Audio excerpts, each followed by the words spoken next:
Welcome back to MKE Gadgets. Today I'm going to embark on one of my biggest builds. This could be more than one episode, maybe 1.5 episodes. So what you're looking at is the exploded view of a bicycle repair stand I am making for a client. And this is going to be the clamping mechanism. So here is some angle iron and there'll be leather pads in here. And this will clamp on the seat post tube of a bicycle when I'm done. I hope. If this project doesn't work out, you never see this video. I'm starting here at the seat post clamp, and I'm gonna work my way through all these parts here. They're kind of laid out in an exploded view. First thing I want to do is break all the edges on this. Round these corners off and break all these edges. There's some burrs on here from the saw cuts. So for that, we're gonna go to the belt grinder. So here we are at my belt grinder. This is a prototype I made, and I actually made a video on the real one I made. So I have a brand new belt on here, 60 grit. We're gonna break some edges and make some sparks.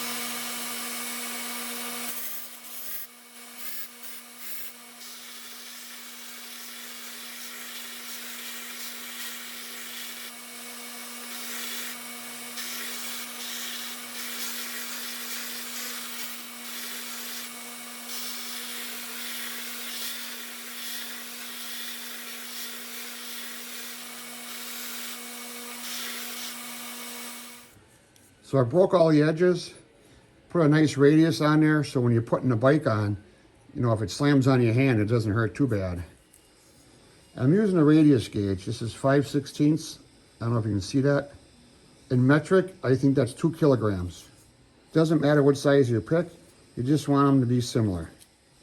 When it's all said and done, if one radius is a little flatter or one's a little bigger, you're gonna be disappointed you didn't take your care initially. So off camera, I'll do the other one and we'll bring you back and we'll show the next step. So here's my little piece of angle iron all sanded and cleaned up. And that is gonna eventually get welded into here. But I wanna notch this out here. So I put my layout line 1/4 inch from the end, 1/2 inch from the top or bottom. This is 1-inch tube. And can you see the little layout lines in there? I could just weld this on the end, notch this out like that, but I thought I wanted more surface area on here. My client in the future could have e-bikes, and those things, as you know, are getting kind of heavy. And, you know, why not? I've never did anything on the mill like this. I have a 45-degree angle plate back here, holding the part at 45 degrees. I have a 6-flute 3/4 inch cutter. I'm gonna come in there and notch out that material. Now I'm not grabbing on a whole lot of stock here, so I'm gonna go really easy on this. The other way I could do is clamp out in here, but if I would clamp here, this would be way flapping in the wind. I didn't like that. I thought this would be less chatter and a better finish on it. I'm gonna take it slow and easy, notch that out till I feel this fits in there real nice. Let's make some chips.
That worked out better than I hoped. Let's take it out and take a closer look. So now you can see all the surface area I can weld all the way around here. And I can even weld a little bit in here. This thing is never going to come off. So let's take a look at an angle plate. That just sits in your vise. Keeps your part at a 45. And you can just see you go back and forth until you got a nice notch. I can't tell you how pleased I am with this. Off camera, copy and paste, I'll do the other one. So I got both clamping arms finished. Just got a weld. So next is this bar that goes on top. It'll be welded on here and bolted here. So there's one on top and bottom of here. So let's go over to Bridgeport Mill and we'll drill out this hole. So this is 1 inch wide. I found a center, 1/2 inch off the back, 1/2 inch off the front, 1/2 inch off the edge. We're going to center drill and drill that through 3/8. There's 2 of them to be drilled. I'm only going to show you one. Let's make some chips.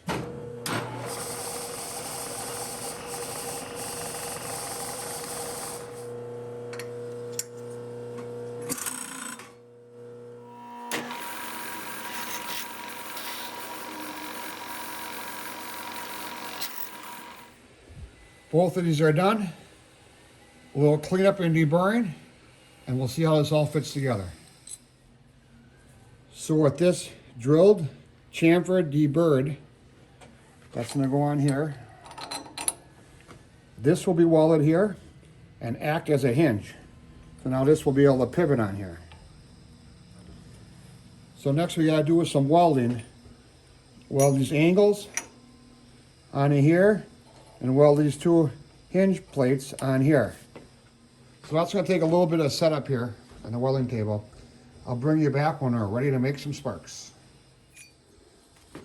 So here is the clamping arm, and we're ready to weld.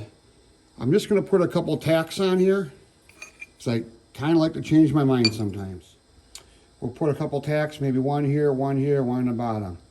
When it cools, I'll take it out and I'll show you my setup. It's kind of interesting.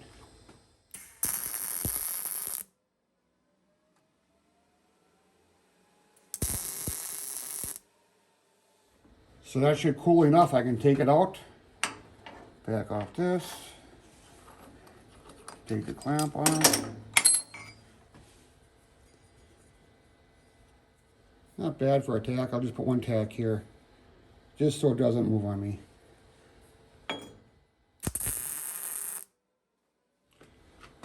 So these are all parts that came with my welding table here, except for these blocks down here.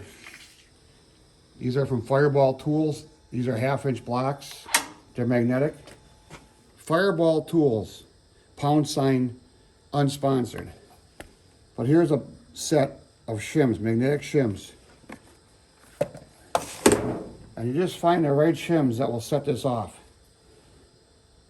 So I have it, so I clamp, so I push it towards these pins. I have it clamped down. I have an end stop here. So you can see, I got the location from this edge to this edge and this edge to this edge pretty darn equal. All right, now I'm ready to set up the second one. I put it onto my shims, bump it to my stop, and it's located on these 2 pins. So this clamp is just going to apply pressure to the pins. Here's my little angle iron. I got a piece of round stock, clamp that all down. So nothing moves on me.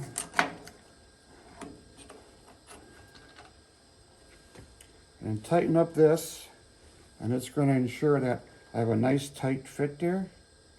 Don't need a whole lot. Same thing, tack, tack, tack.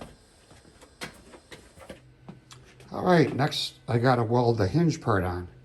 This part is bolted. This part's going to be welded in here. I have a stop in the back, stop on the side, and it's clamped down to the table. I have these two, these are my vice jaws now. I have them pushed all the way to the edge of this table, so these are parallel as I can make them. You don't want to have one jaw in front of the other one right now. So I'm just going to put a tack in there and let it cool and flip the whole thing upside down and weld the bottom. Sometimes you have so many clamps in here you can't film it, or you can't even get your torch in there. That's why I got this little bar here, so the bulkiness of this clamp isn't in my way. I can get in there and weld and film.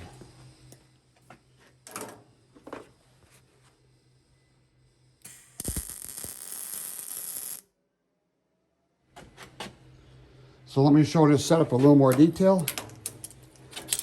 Take off these. Now this plate here, top and bottom, are 3/16.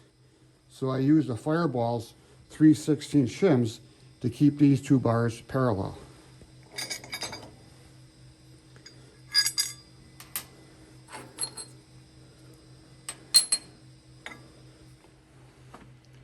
Now with the setup just reversed, I flipped it over. The welded part's on the bottom. I'm just going to put a tack in there.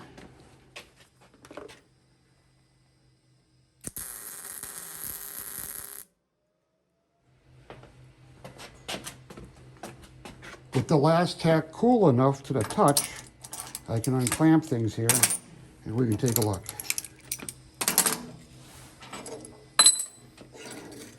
Now you got to be careful when you weld everything all the way around, because sometimes things don't work out as you planned. And you can see these jaws, I think they come together better than I could ever hope for. So when I welded these together, and when I full weld them, I got a washer in there, and that helps as a spacer, because when you heat these things up, they want to close up, and then this part won't swing freely. So when I'm done welding, I'll take that washer out, and there'll be a little space in there that should be the perfect amount. So with a bolt in there with a nylock nut, you can see these things open and close real nice. So work is coming along pretty good. Next, I got to put some kind of bolt or threaded rod through here. That's going to tighten this down. But then I also want it to open up. So I went to my collection of springs. So my collection of springs here, some I purchased and some I salvaged. When I take things apart, I always save the springs. So I found this one out of my collection. And I think it's going to work perfect in here. It's going to keep that open. If it doesn't work, I can find something in my collection here, or I could take a trip to the Super Ultra Mega Big Box store. So if I put the spring in there and the bolt, yeah, it's going to fall out just like that. So I went through my collection of hardware and I found some 3/8 16 stainless steel socket head cap screws. I'm going to drill and tap a hole in there. And this just happens to fit in there a little tight, but snug enough that I don't think it's going to fall out and go flying on me. So I'm thinking 2 inches from this edge, drill and tap a hole, and we'll install the spring and see how it works. Back to the Bridgeport mill. With the part in the Bridgeport mill, I'm centered on a tube. I'm 2 inches from the end. I'll center drill. The tap drill size is 5/16, and then we'll tap it. Let's make some chips.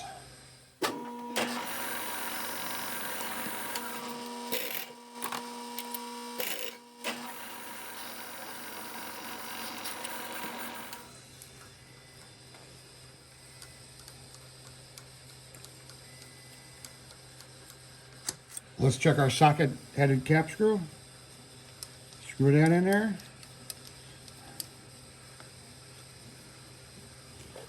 And the spring. That's going to work perfect.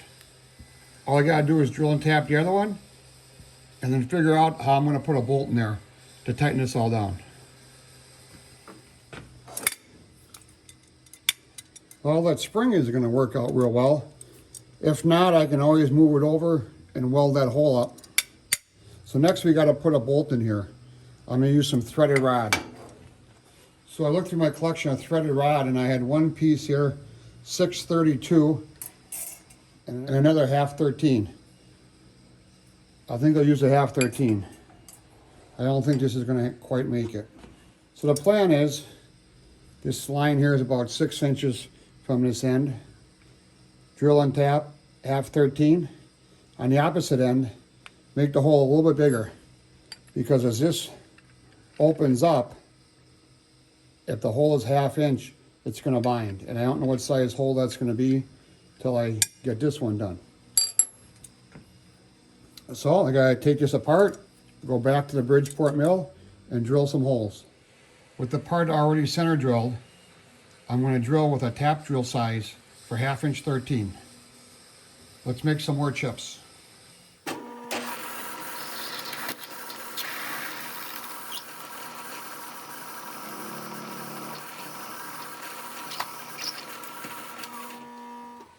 Now all we gotta do is tap through both walls.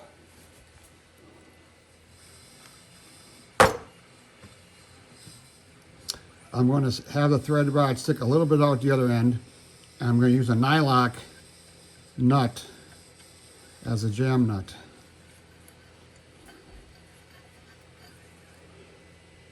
And this should act, once I tighten this down, this should lock this together, especially with that nylock. If not, maybe I got to put a couple of drops of Loctite in there.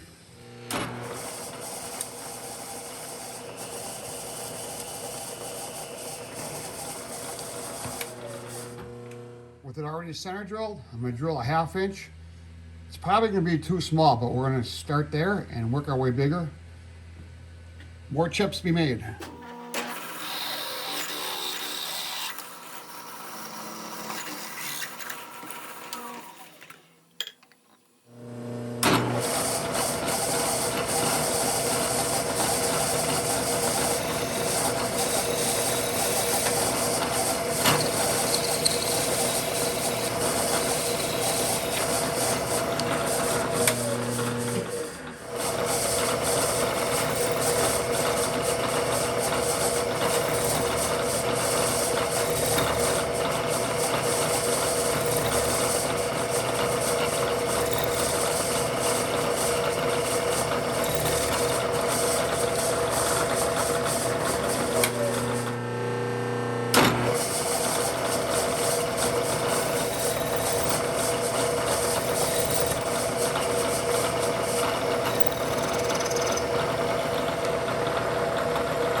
So I went with a ½ inch drill and wouldn't let me open the jaw at all. So I took a 9/16 end mill in there, drilled it out, and then moved it 150 thousandths to make the whole oblong. Did the same thing on the other side, but on the opposite edge. Now that should give me enough clamping clearance. With the threaded rod secured in here, I got 2 jam nuts on here. I'm probably going to change that to a nylock nut when I'm all finished. So now I have to make a way of tightening this closed. So I made this nut, I'm calling it a nut. It's a threaded rod here. And that's going to screw on here. And that's going to operate the jaws. So I made this tube. I drilled 2 holes, a 3/8 diameter, all the way through the tubing, and that's going to be for a handle. We'll get to that in a bit. Then a ½ inch hole all the way. Drill a little divot in there, and that's going to line up. And I'm going to go in there and plug weld that. And I made it below the surface, so this will fill up with weld and weld onto this edge. Then when it cools, I'll flip it over, and I'll do the same thing on the other side. I don't want to weld it on here because I don't want to get splatter all over the clamp. So we'll take this apart, and put a nut on there, a fender washer, and run that down. and that provides a positive stop, so I get that on nice and flush. So I got it clamped down here so it doesn't roll away on me. Now we just got to fill that in with weld, flip it over and do the same.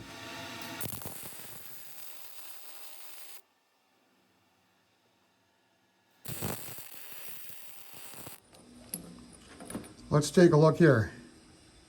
Not bad for a hobbyist welder. I'm going to go over to Bridgeport Mill, drill a little divot in there, and come back and weld the other side off camera. With that plug welded, I gotta go back and do a little more welding there, but it's pretty good. It's pretty flush there. So I'm going to just put 2 washers on here, kind of act as bearings. And that's going to slide on there.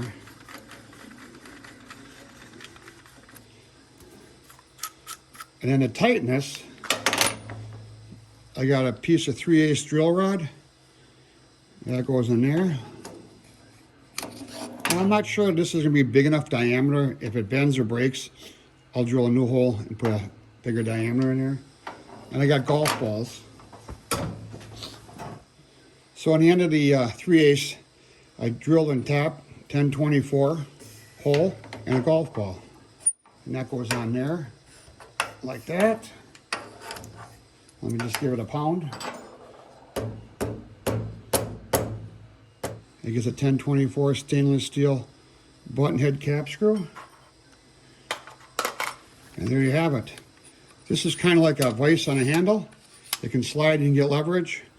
Now you shouldn't need a bigger rod than 3/8 on there. Like I said, if that's a problem, I'll just drill this out and make it bigger. And there you have it. Part 1 is finished. I know this is a long video. Thank you for your patience. Please support my channel by subscribing. I'm trying to get to 1 million subscribers by the end of the year. And thanks, we'll see you tomorrow.